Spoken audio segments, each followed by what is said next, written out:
Video comes on. All right, I guess the video's not coming on. All right, welcome back to another episode of Dogging It. You never know what you're going to get. I was gonna hit the live video. It obviously did not work. Painfully, awkwardly. We're here at the Rio Hotel All Suites Casino, Predator World 10 Ball Championship. I'm joined by Joey Ryan. How are you, buddy? I wish I was as good as Joey Ryan. Your hair game. He might have you in the hair game, Mike. That's for sure. You got too many curls, buddy. No, how are you, Mike? Good. Yeah, action's fast and furious here, and so, which is a lot going on. A lot of upsets, a lot of interesting table antics. Interesting interview last night with Karim, by the way. Yeah, always is. He likes to speak his mind, which is great. Yeah. Candidly and surprisingly, on some topics, that's for sure. Yeah. Kind of caught me off guard. I'm not gonna lie, a couple times throughout the interview, but it's funny. We were so I had the same view up as you guys can see, and if you follow the show, you know that at times we'll have up a chat feature and it'll come up on the screen.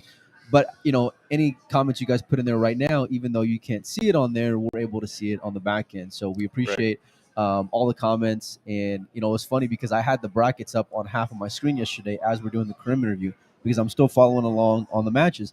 And I happen to move the brackets over just a hair, and then I start seeing all the yap about, do you see Mika? Do you see Jeff? Do you see Mika? Do you see Jeff? And I'm like, what the hell are they talking about? But of course, we're like neck deep in the interview, so we can't stop what we're doing to engage it. We had a lot of things to discuss with Karim, but yeah, that seemed to be the talk of the day or the talk of the evening last night. Was the Jeff and Mika situation. Yeah, well, it made for entertaining. There were people who were, all over Jeff, people all over Mika, people who were all over the black eye for the sport, all that kind of stuff. Listen, these things happen. It happens in all sports. People get in each other's grill about something. Neither one are not familiar with drama. Yeah, this wasn't the clash of choir boys for sure. Yeah. So but I did get to take a look at it afterwards. I watched the whole rack, and the referee made the call. Jeff didn't spring out of his chair, saying you didn't call it. The referee, DeLuna reacted to the referee. Now, DeLuna's known for having a way of reacting that kind of pushes the envelope a little bit more. He didn't say, excuse me. I think he called a foul. So then, so wait a minute. You don't think you should? It would have been surprising if you would have said, "Oh no, that wasn't a foul." Yeah. Are you sure? Maybe you should check the video. No, he didn't say that. He jumped up. He was ready to shoot, and Mika got, defensive immediately. In part because he thought he made the call, and in part because it was DeLuna, I'm sure. If it was someone like, Oscar Dominguez who got out of the chair, they would have had a little more, casual chat about, did I foul or not? Let's look at the tape and see that. Oscar's not questioning that call. I mean, like in the sense of Oscar's not accepting that call, saying, because it was obvious what he was going for. It was, but rules are rules. I mean, people have talked about this online too. Don't have them if you're not going to enforce them. And the players all know the rules before they start. But I thought I read somewhere the language was, it's a little weird, obvious, right? And I think it's an arbitrary term, right? But should you? Yeah, and I get it, and it was an obvious shot. But there are certain things that should you ever call a combination an obvious shot? Should you ever, if the 8 ball is sitting in front of the side pocket, there's not a lot of dispute, right? But but even now we're kind of splitting hairs over the thing. But in the heat of the moment, they were splitting hairs. Well, in the heat of the moment, at a 7-6 match, all of a sudden Jeff thinks he's got a chance to tie it up 7-7 and break. That's you're going to get a little more, you got to follow the rules. I don't like what's the word like. We saw Joey Tate, right? Missed 7 ball and Shane getting up, and then people had, opinions about Shane's reaction to it. And I thought that was a little different circumstances, right? I understand what you're saying in the sense that the referee made the call, right? But like Mika's well within his rights to defend himself, 100%, or to and he did, or to defend his ability. Now his emotions probably got the better of him. Right. That may be due to the fact that it's just Mika being Mika, and he's got that reputation because of how he's been over the last 10+ years, and he'll even admit it himself, right? And but I think there's certainly another part of it where it is Jeff, and the kind of BS that Jeff does, and he's Jeff's known to do it, and the fact that for me, the fact that people can argue, well, Mika shouldn't have gotten emotional. It was an intense match. Mika is the epitome of a competitor. If you look at any sport, you have guys that just want to win. I interviewed him after that first round matchup with Kwok, and he was like, that guy beat me at the U.S. Open. Of course, I went into this match thinking I want to get him. And he's like, I went to bed early. I got up in the morning and I worked out. I ate well. Like, he's up for it. He wants to win. He is, but he wants to win, and he expects things of himself. He gets frustrated when he doesn't, live up to maybe his own standard. But when you have a guy like Jeff, who's just known to do little things within a match, right? I think Jeff took advantage of the situation, and took advantage of it to be Jeff. Now, I mean, honestly, I watched that video, and if the ref hadn't said anything, I don't think Jeff gets up. I don't think the winner even gets out of his chair. I don't think so. So he took advantage of what the ref offered. And then the beef, it was a lot between Mika and the ref saying, look at it. And the ref eventually came back and said, you mouthed the word nine ball. Yeah. Okay. So basically that was his way of saying, you kind of really were on the fine line of calling that shot. But then after that, Jeff's back up there talking to the ref, and Mika's telling him to sit down. It's like, you people arguing, oh, well, Mika should have respected the call. Well, where are those same arguments when Jeff didn't accept the referee's, reversal? Right. And in his getting emotional, which is what Mika did at the beginning. Right. And I agree with you. Had it been two other players, it probably wouldn't have gotten the attention it got, or probably wouldn't have escalated the way that it did. It happened to the two perfect guys. I feel like it was perfect storm. Right. It was a perfect storm, and let's be honest, it was. It made it kind of fun last night. Oh yeah. We didn't set the game back 10 years.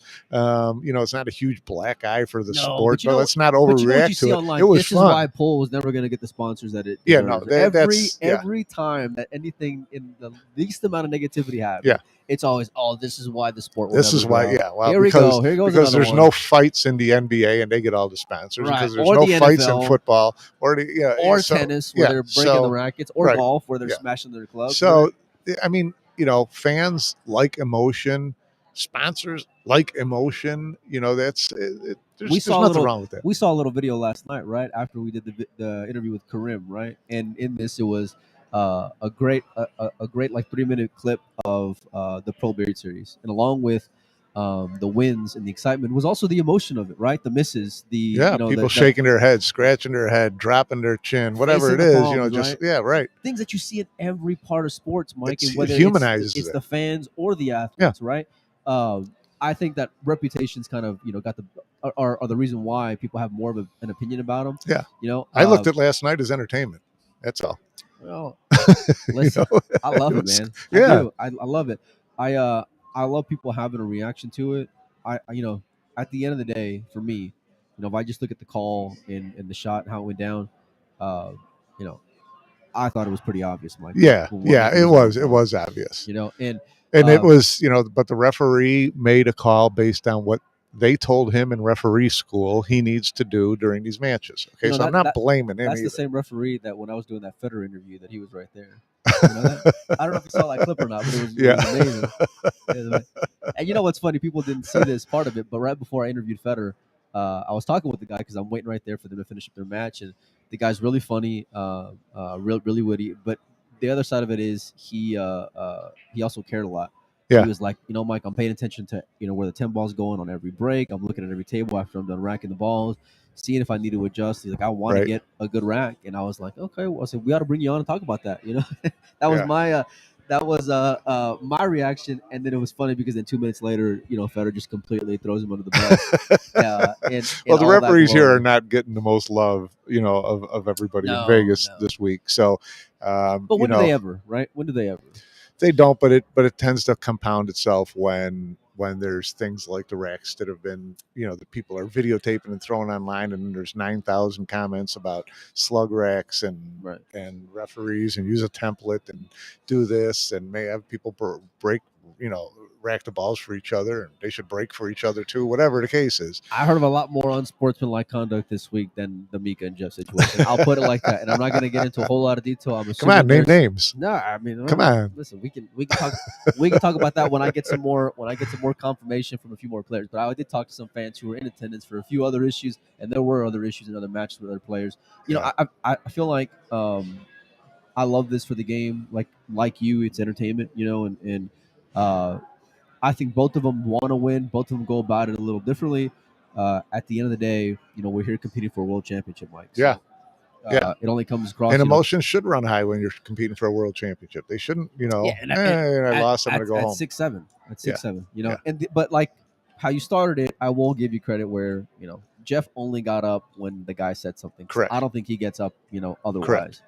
Agree. But Mika probably shouldn't have cussed the guy out at the same time, and then it rolls from there. Yeah. And then it's like, okay, take the gloves off and let's have at it. And then in perfect Jeff fashion, he said, "I'll play you some anytime." We can get the hell out of here and go to Grips. Yeah, let's go to Grips and play some. Yeah. That's just, it's beautiful. Perfect. Anyway, we got matches coming up that are going to start in about 30 minutes from now, Mike. So let's jump on into them. Winner side, no less. These guys are fighting for a chance to be. I want to say, if they win this one, then they'll have last 32. They're in the last 32. Or no, the last 60. No, last 64. Hold on, let me see here. Winner of because the winner of the next match is into the last 32. Right, so they got to win one more. They got to win two more in order to get through the final 32. Is what it looks like. So let's start off on the winner side, Mike. No, if they win their next match, they are in the final 32. No, the winner's side here. You sure? Here. Oh yeah. Winner you're to right. last 32. Yeah. Right? Okay, there we go. So if these guys win, they're in. They're it's a good done. thing I'm here. They're done. Well, listen. I mean, I've only had one cup of coffee today, so easy there, Tiger. Let's start off with the TV table matchup, Mike. It's Oscar Dominguez versus Fedor Gorst. Yeah, well, that's that's going to be a great matchup. I mean, can Oscar pull something off here? It would be fun to watch. Oscar, where is he on the? I keep looking for the. Right here, 173. All right. Yeah, no, it'd be great. Big match for Oscar to show something, to prove it's something. It's a live here. show, Mike. Yeah, I know. Well, I'm looking through it because you're looking at the list and I'm looking at the bracket because I want to see.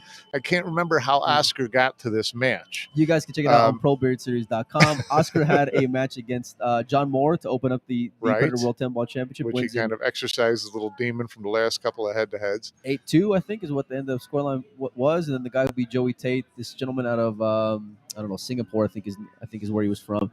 Oscar made quick work with him, I think, winning 8-2 as well. I talked to Oscar and he's got a little pep in his step, man. And obviously him and Federer are great friends. Right. Both have a tremendous amount of respect for one another on and off the table. The one thing that makes not the one thing because Federer's got a million things that make him intimidating, but one of the things that makes Federer really intimidating and where it can kind of make you shake a little bit is that big break, right? Yeah. That big traditional 10-ball break, but you're not going to get that here, Mike. No, guys are just kind of like, well, I mean, Shane was breaking hard yesterday from the side. Yeah, but he said I had to try something different, but so they're hitting them good and hard. Yeah, but you know what I'm talking about, where you want to get that pop and squat. Yeah. You're making the one track to the bottom left. You're trying to get the two balls on the side. You're going for the four railers, and that boring traditional big 10-ball break, but that can be overwhelming and intimidating if you don't have that in your back pocket, right? Yeah, so, right. I think Oscar's been whacking at him pretty hard, like giving him, a pretty high percentage when it comes to power, in hopes of getting something. I think in a tactical battle, Federer's obviously going to win that. Here's the thing, and it may not be like the most popular opinions, but this is the closest thing that you're going to get to what I would consider like a matchroom type of stage, right? This TV arena. Sure. Right? The bright lights. Sure. The conditions are going to be a little different than the outside tables, right? I haven't seen Federer perform, like great under, you're right. under the matchroom arena. We have seen him do well on Pro Beard Series stages before, but I feel like this is a little different out here, Mike, and that mixed with the break, I think, is the only thing that gives Oscar, like a puncher's chance. Right. But he's going to have to, he's going to have to play perfect match. He's going to have to play really, really well because Federer does not make very many mistakes. And even when he does, he'll be able to punish you consistently, especially if he can get a ball down on the break. So he's going to be up against it. It's you were talking about guys with pep. And you done with Oscar? Yeah. Okay, talking about guys with a pep in their step. What's up with Alex Pagulayan these days? What do you mean? Well, he's playing so well. After a couple of years where it looked like he was kind of half in the game and half not in the game, and playing one pocket, but really not much of a rotation threat, things like that. All of a sudden, he's playing really well and having fun. And to me, it's interesting because it all kind of ties into his engagement and increase in social media. How they've kind of made, he's got his manager working with him now, and great guy, by the way, too. Great guy, and setting up cool interviews with him, cool stuff to put on, to stream on social media. He gives him content. The guy puts it up there. I think a lot of the stuff has gotten him more engaged in the game and in playing and in having fun. And man, he's been playing great in the last 4 months. I feel like it's about energy, Mike. That's what I mean. Yeah, he's got more energy. He's got more pep in his step. But what I mean, I don't mean like in the sense of like awake, being more awake. I mean in the sense of like positivity. Alex is just. I mean, he's always been a happy-go-lucky guy, right? Yeah. But you motivate you pair that with all the positivity and reinforcement that you get on social media, especially if you're Alex, because he's got more fans rooting for him than I think the next closest, which is like Savannah Easton. And I'm serious, man. It's Alex is always going to be a fan favorite, right? Yeah. But if that, and with this format, the way the tables break lend itself to favor Alex, because now, I mean, look at the interview you did with Efren, right? What was the one reason why he said he can't compete in rotation anymore? Break, right? Well, Alex the same way. Yeah. Alex's liability has been his break, right? Right. But he knows that he can outsmart you, right? Oh yeah. He knows he can out execute you, right? Or like 99.99% of the players, on earth. So I feel like that also gives him, more optimism. He beats Victor 8-1. He didn't outmove him. He played great pool. He played great. He did, but he also found his break as well. Yeah, that's what I mean. Like he was making the ball. Yeah. But there were also, there were times when, he was playing the dink and dunk game whenever he needed to with him, and and not just that, but listen, they don't call Alex the Lion for a reason.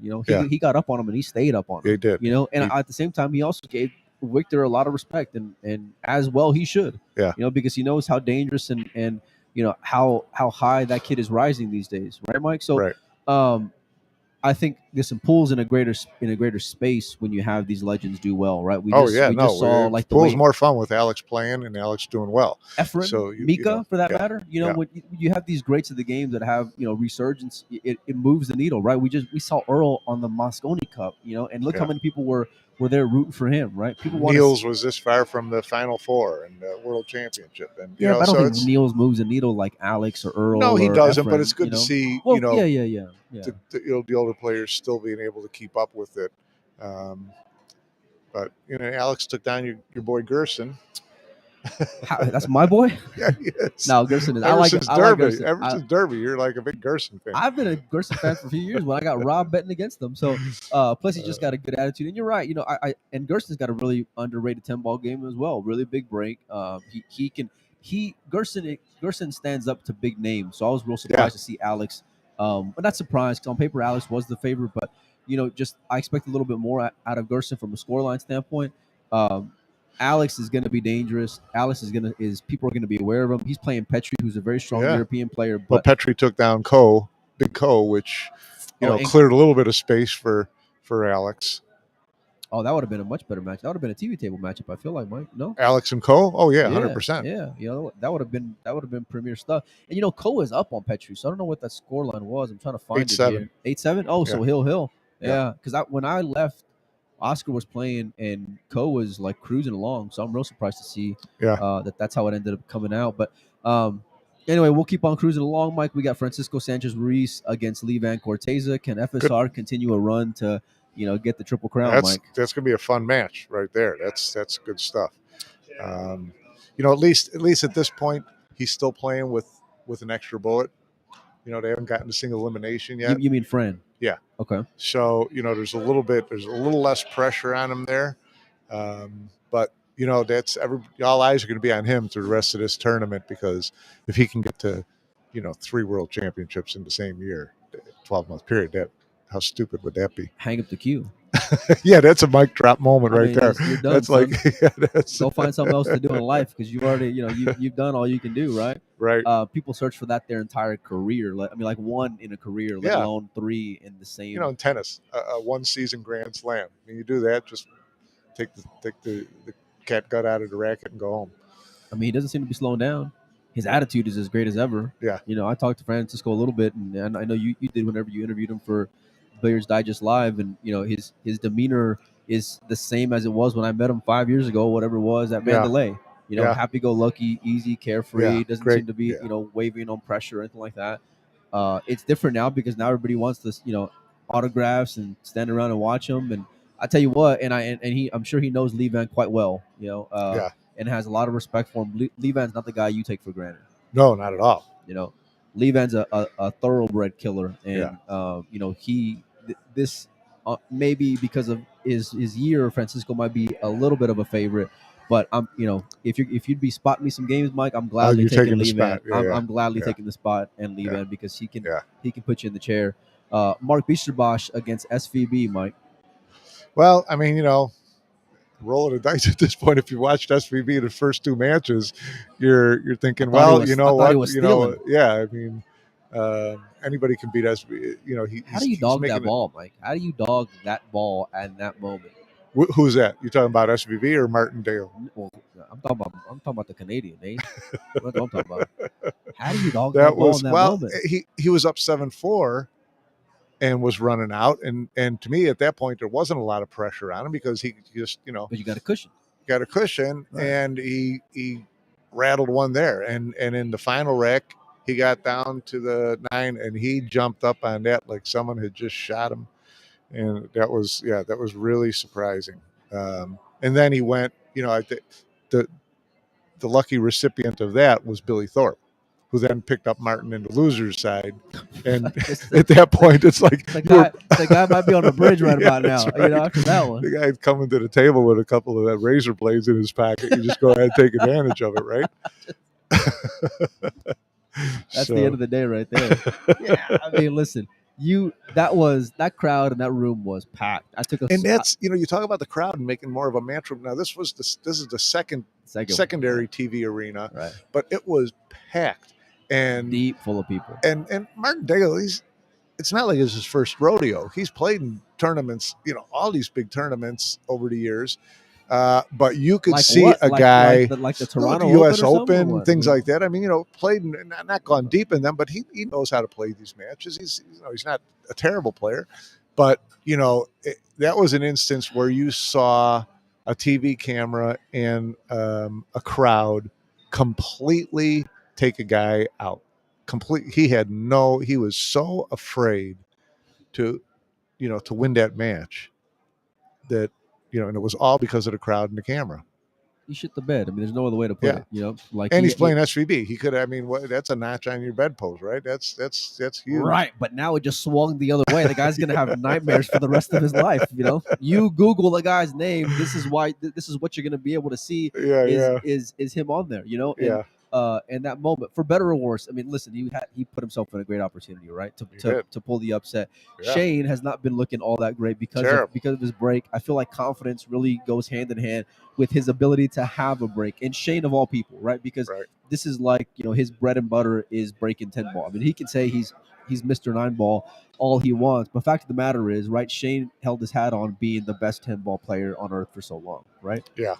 Biesterbosch, he's a consistent player. I mean, he's been around a long time. Played in a lot of these events. Shane's, pretty heavy favorite in that. But, if Mark wants some confidence, it's that Shane has been playing all that well here. And here he comes now. Let's ask him. You want to bring him on real quick? You of all people can get him over here right before the match starts here. Come over. We want to ask you whether you're going to play. Just wave him down. Whether I should lay the wood or take the points in this one. What's the line here, Mike? What's the line? 2, 3? Listen, two to 8. What's the line? Against Mark Biesterbosch? At least 2, right? 2.5? 2.5 steep. I would gladly take the 2. I mean, I would gladly listen because of his lack of being able to have the break. Hey, you want to come over here? He's looking at his watch. He's saying, "No, he's got to go play." Yeah. He looked at us and said, "No, he's got to go play." Yeah. Now I 8 inconsistent bracking and breaking, but at the same time, you can say, "Hey, listen, there's tournaments where guys steal 1 or 2, and then what happens? They find it, right? They find a rhythm. They find a way to continue going." I think if you're given the weight, I'm gladly taking it, but I'd say be careful what you wish for if you're laying. That's all I'm going to say. Yeah, hopefully it's Shane's looking at it as a new day, and he's gonna get his head squared up and get it, do what he's got to do. Yeah, I'm trying to see who Mark played because Mark beat no. Mark beat his Sue, Ryan Sue, right, to get in this spot. Right. Dennis Grabe against Jan van Lira. These are both guys who I feel like are in the same kind of area right now. Dennis was, for a long time that 6th man out on the Mosconi Cup. He seems to kind of tapered off just a little bit. I really don't know what I'm going to get from him. A lot Mika-like in the sense that he can get easily tilted. So one bad rack or two, Dennis might be, right there next to the Canadian. It's gonna be a crowded bridge. Yeah. Hey, when in Rome, right? Either that or he'll be at the at the craps table, one of the two. So another guy I'm looking forward to watching this morning is the Moritz Oliver match. Is a great match. Like I had a friend of mine messaging me last night. She was like, hey, the Moritz and Albin match. I said you better watch out because I don't think Albin is that much of a favorite over Moritz. And that kid can play. And Moritz is great. He started out. He beat Billy Thorpe, then he beat Albin. Big wins, Mike. Big wins, yeah. I mean, confidence boosted wins. And so now you got him against Oliver, who we kind of waiting to see him kind of jump back up there, right after the last couple of years, waiting to see him get back to where we thought he was going to be. So that's a really interesting, good match against 2 young players who are, but Oliver's kind of been there for a little bit now. He's been there for the last, 18 months, and I think there's a little bit more expectations. He can just quietly take down names. He beat Mario He playing in the Pro Beard Series. Right. I watched that match very intently. He's not the flashiest of players, but he doesn't seem to make a lot of mistakes either. Moritz at the same time has a great head on his shoulders. He plays the game very intelligently. I think it's pretty close there. Yeah. I would take Oliver if I'm going to be betting on it. But I would take him even money because I don't know how I can handicap one over the other outside of just the name factor alone because most people haven't heard of Moritz. So you got Thorsten Holman against Conrad. What do you say? I like Conrad, but I mean, why? Thorsten. It's because he's, Thorsten is a great player. He's still playing. He's still going 3-4 wins into a tournament. But I don't know. I just think Conrad's, still one of those top Polish players. Played well here so far. I don't know. It's a good match. You like Thorsten? Hell no. No, Okay. I don't. No, I was curious why you did. No, Well, I didn't say I like Thorsten. I said I like Conrad. I saw Conrad play really well at the Derby and like confidence boosting well. Where he was getting out with ease. And when you have a rhythm and a pace, that's something that you can always hang your head on. So here's my knock against the Polish players. Oh, here we go. As if you literally say this every week. No, but they have so many really good players. Misko, Wojciech, right? Conrad. Who's out? Wojciech's out now. Victor. You never see the same one play great 2 tournaments in a row. Other than Victor, it just seems like because we've done this. Victor, he's on the 1 loss side. He loses his very first match.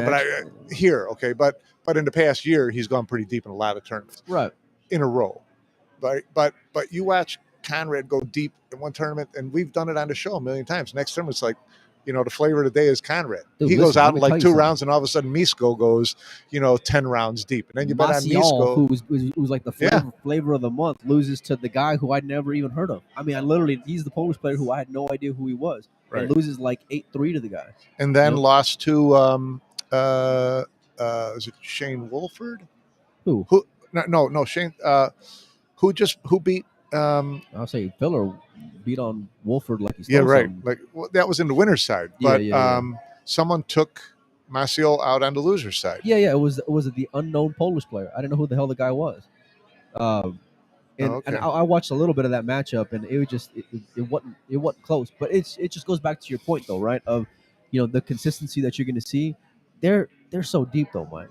That team of 5 is so deep, and also looking back, you can talk about the Austrians being deep because Albin. No, Justin Barton beat Daniel Maciel. Oh, that's a pretty good win for Justin. Really good win for Justin. Yeah. So, but that's what I'm saying. It's like. I never know which guy to bet on from tournament to tournament because a couple of Polish players are going to go deep. Your $10. what is Pinoza firing? That's what I want to know, huh? Yeah. I usually fire dinner, which is usually more than $10. That is true. I can say that is in fact accurate because me and Mike had dinner last night. No, I agree with you. It's just you just never know how to pick them from tournament to tournament. They're all great players. It just 2 tournaments in a row just seems like it's a lot to ask a lot of these guys. Well, I mean, listen, we're in Vegas, man. It's rough. It's rough being out here for so long. They've been out here even longer. It's not going to get any easier, but they're still vying for world championship. They still got a ton of players who are still in. Moving along, Mike, to the winter side matchups that are starting in about 15 minutes. We got Clenny Kachi on against Ko-Ping Chung on the TV table, the second TV table. Mike, what do you say there? Two former world champions, by the way, world 10 ball champions. Right. I have not seen Kachi play here yet, so I don't know how he's playing. But that he can bully a rack of balls, and so if the break is a little bit, funky, he can still. Plenty might stretch and break Little Ko in half. Serious, really, man. It's like carrying him around his back pocket to show him shot by shot. He's gonna grab him by the shoulder. No, but Little Ko is dangerous all the time. But Kachi, he hasn't played his greatest pool in the past year. Got a lot of different things going on in his life. Right. But that when you get into into the grease like this, he can pound his way through some matches and some racks. I couldn't agree with you more. And I feel like from you find little nuances in their game to like say this guy's got an edge over the other, right? So like where you can maybe give Clenny a one up when it comes to the break. I would say Clenny might be the one to get a little more frustrated, where Ko-Ping Chung might be a little bit more even keel. Yeah, for sure. So that's where you can kind of give a favorite there. Obviously, both these guys are world class, but who's playing more world class at the moment? I guess I would say probably Little Ko. Yeah. But because of that break and having all that muscle behind it, I don't know. It's close. It's real close. I wouldn't mind taking either one. You can't talk about 2 more polar opposite players when it comes to muscle.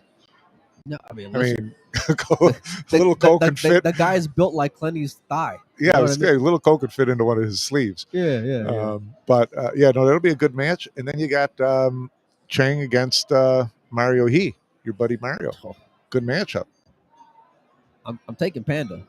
Oh yeah, I'm taking the Panda Bear to win. Yeah, no, okay. I am 1,000%. I know we've seen Chang, be a little dominant. Everybody saw him, I think, beat Shane in the Pro Beard Series, if I'm not mistaken. But Mario, we talk about rhythm. Mario's got some rhythm. Mario gets out when he's supposed to. Mario handles his business. Mario is probably the most consistent player if you look at just an achievement standpoint, like going deep in tournaments. Right. Maybe not in the sense of like I'm racking up a high cash, but like I'm going deeper than most people are pretty consistently. I think that's where he stacks up.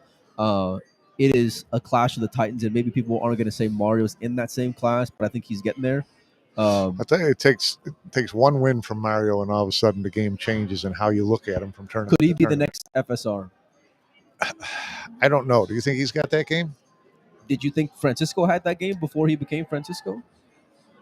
I thought more of his game leading into that than Mario's. But I mean, not that. I mean, you're really splitting hairs, right? I just think of like guys who have been knocking in that same range for so long because I literally saw that from Francisco time after time after time. Right. You know, for years and years, Euro tours, big major events. You know, right? Just knocking on that 32, 16, 8.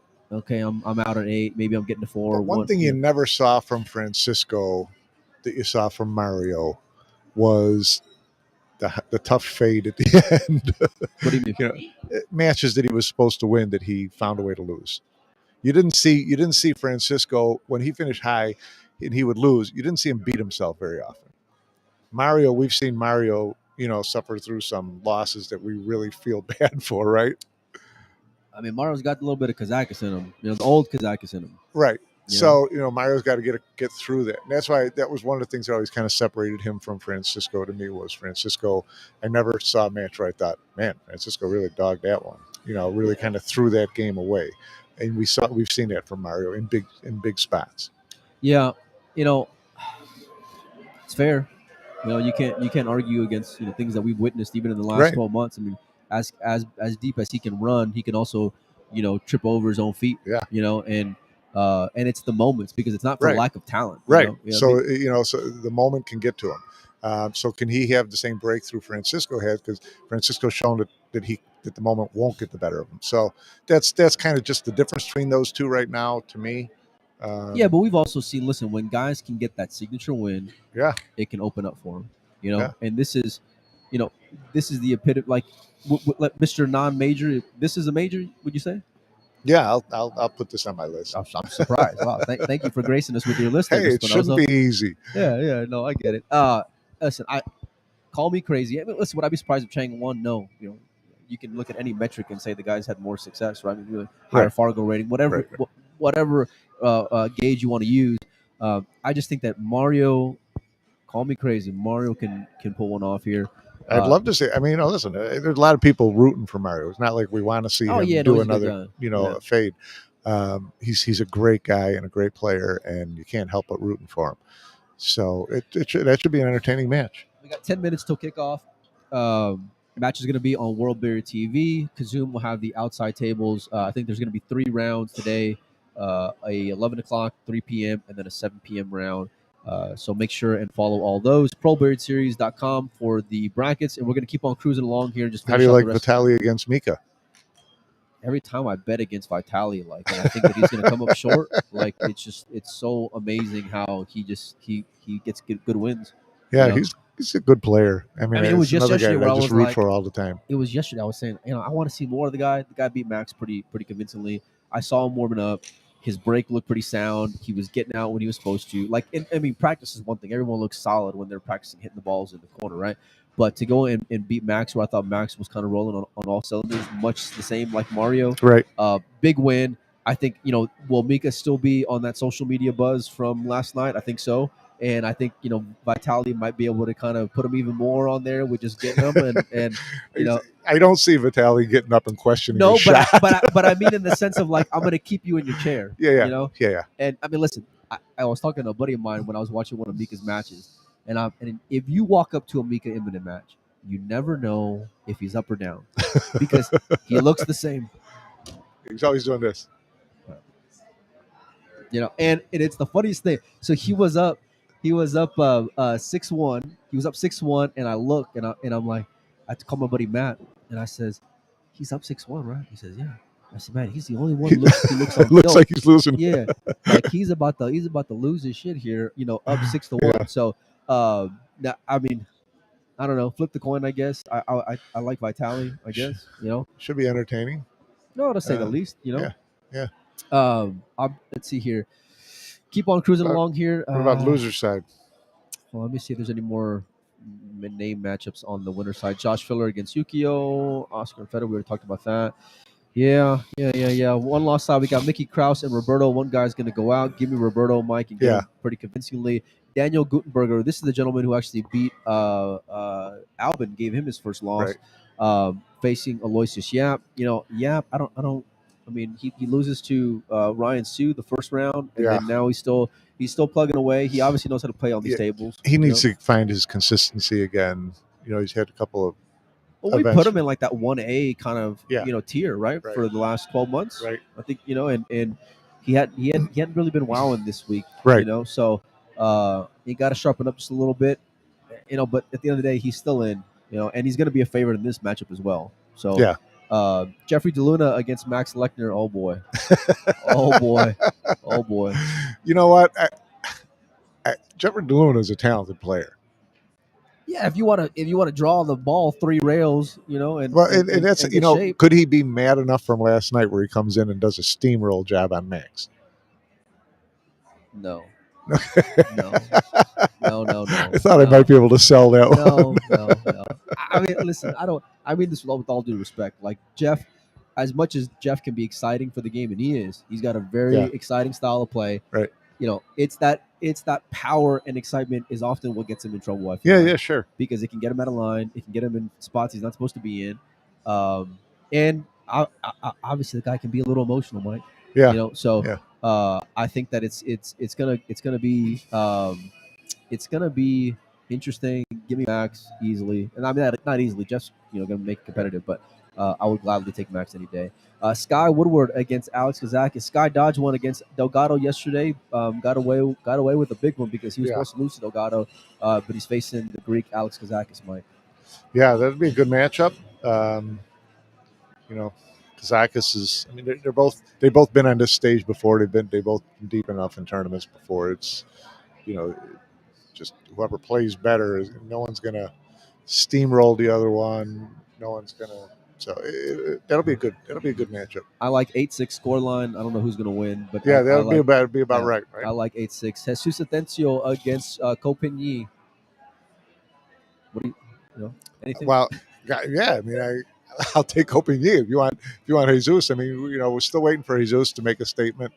I'm completely underwhelmed by his performance in the last week. Honestly, God. I just I'm hoping for great things because I've seen great spots from him and seen where he can be very fluid and is seeming to come out of his shell and really put a stamp on things.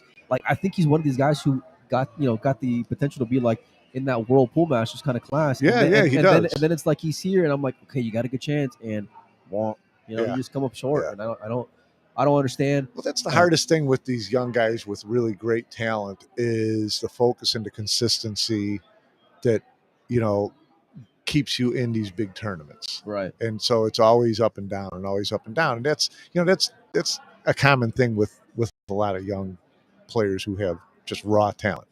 Right. They have to find that part of their game that allows them to stay dialed in and be consistent and make the right decisions match after match after match, do it 4, 5, 6 matches in a row. And that's what they just lack. Well, you're going to have to step up here because now this is it's winner go home time for these guys. It is winner go home. Let's see here: Tyler Steyer against Roman Heibler, Justin Martin against Fortunsky, Babika against Edgy Geronimo. Just cruising along here through the 1-loss side. I like Shane Wolford and Jonas. Is it Shane and Jonas? Who do you like there? Well, I just like that match because it's a good opportunity for Shane Wolford to play another good upcoming young player and get a win. It's not a signature win. No, I'm not saying that. Is that what you're saying, Mister? I want to fire $10 at a time here. Is that what you're saying? Please let me know. No, I just think that we talk about these all the time, these opportunities, and a lot of times we're talking about if you want a big scalp, that would be so big for you. But this is one of those two players who are both young, kind of not the best player from their country, with heroes ahead of them, right? That type of thing, and they're playing each other, and I think it's kind of an important win for either one of them. I don't think it's an important win for it's probably not for Jonas, but it would be a good. I ain't seen Shane Wolford in about a year. I ain't seen him play consistent pool. I'd say in about a year, and he had a lot of high hopes. At this time last year, Mike. Right.